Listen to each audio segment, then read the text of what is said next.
High, আমি পিকু। আমি থাকি ব্যাঙ্গালোরে। Good morning. কেমন আছো সবাই? আশা করি ভালো আছো। এখানে আমার মেয়েকে বলছিলাম একটু সোনা তাই তাই করো, টাটা করো, এগুলো করছিল। তারপর ওকে আমি একটু আদর করে দিলাম। তারপর মেয়েকে নামিয়ে দিলাম, ওখানে খেলছিল আর আমি কাজ করছিলাম, একটু তাই ভিডিও করলাম। ও হাঁটতে শিখেছে, তাই খুব কোলে থাকতে চায় না, শুধু হাঁটা চলা করতেই চায়। তারপর এখানে আমি ঘরের কাজ বাজ করছিলাম, এই যে বিছানাটা তুলে নিলাম। তারপর কাচবো মেয়ের জামা কাপড়। এই যে এখানে মেয়ের জামা কাপড়গুলো কেচে নেব তাড়াতাড়ি করে। সব জামা কাপড়গুলো সাবানে দিয়ে দিলাম, এই যে কাচা হয়ে গেল, ধোয়া মিলেও দিলাম। তারপর মেয়েকে ঘুম পাড়ালাম, এই যে ও ঘুমিয়ে পড়েছে।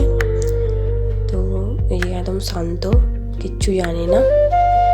তারপর এখানে আমি স্নান করে চলে এসেছি, যেহেতু ও ঘুমিয়ে পড়েছিল তাই। এখন আমি করবো পুজো। এই যে এখানে আমি পুজোটা দিয়ে দিলাম।